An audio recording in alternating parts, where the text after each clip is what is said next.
Okay, a brief discussion of the dictionary. You'll notice here the lexical form agapao, the word for love.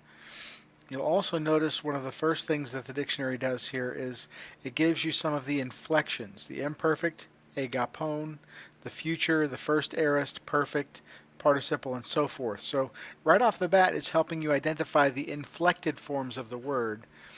Uh, but in order to get to that information, you have to be able to discern the lexical form, agapao. The dictionary is ordered just like most dictionaries are. You see the number 1 here inside the bold type?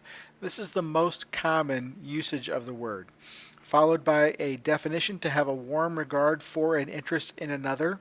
And then in italics here, these are acceptable glosses for the word.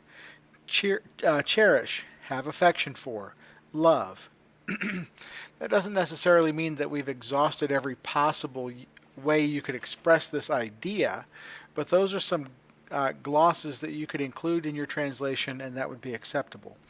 After the number 1, there is an English letter A, by human beings, followed by a Greek letter A, to a broad range of persons apart from recipients of special devotion. So special devotion would be divine devotion. If you see down here, if I can find, there's the Greek letter B on the next page, to transcendent recipients of special devotion to Jesus. So in the first sense, it's love between persons who are not divine necessarily. And in the other sense, there are people who are divine, Jesus. So there's to God. The dictionary takes advantage of putting the most information in the least amount of space. That's sort of what the editors are trying to do here. So this thing is just packed with all different kinds of helpful, more or less things.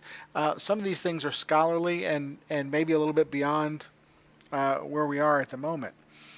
A lot of these definitions, PIND, PLA, et al., and others, these are references to ancient literature.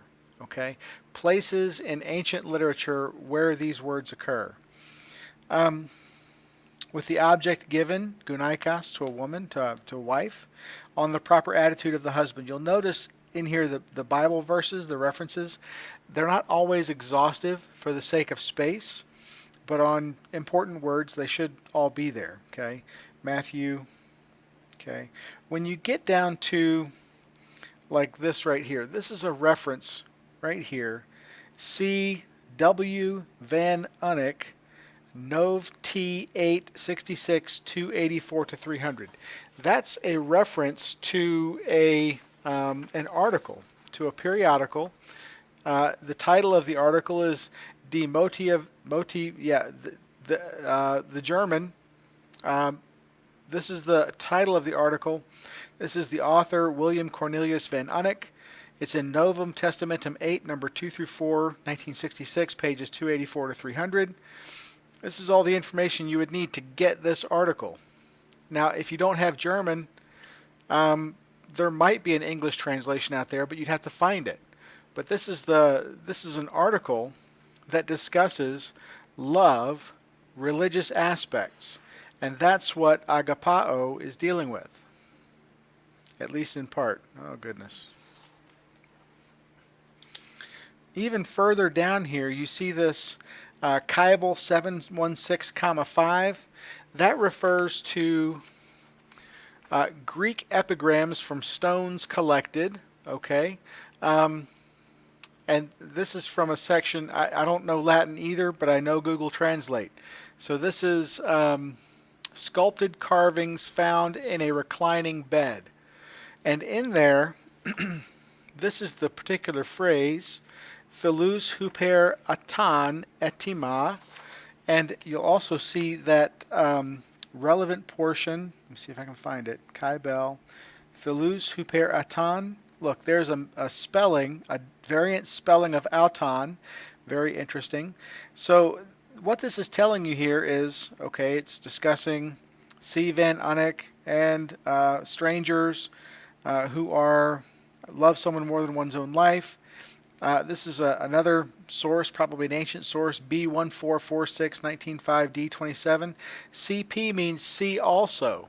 See also Philo, whoever RER is, and DIV and HER 42. And when you get to Kybel, okay, that's referring to this article and referring to this usage. Because when a dictionary is written, you have to survey all of the different uses of the word that you can find, and here's a use of a similar word to agape, phileo. Okay, so in the discussion of the love of God and brotherly love, well, you'd have to go survey, or at least look at people who have surveyed those kinds of things. So again, just a power-packed grouping of information that you can get to and get at and start digging into. Sometimes it'll include grammatical notes. You'll notice here the meaning be grateful is suggested for Luke 7:42.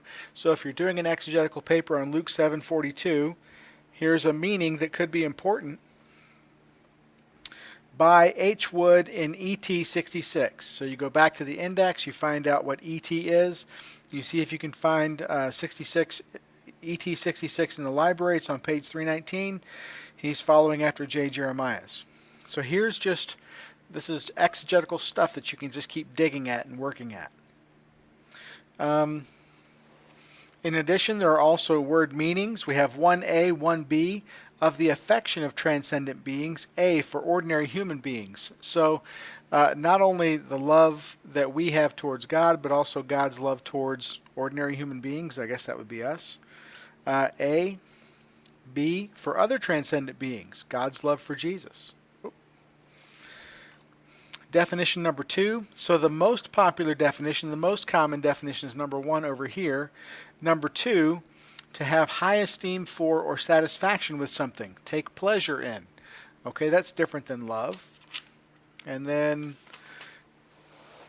the last meaning, I have to move some things around here. Hit the focus button so we focus. To practice or express love to prove one's love. John 13:134, perhaps an allusion to the agape or love feast. See agape, the noun form. Well, that's a short introduction to the dictionary. I hope you have fun getting into it.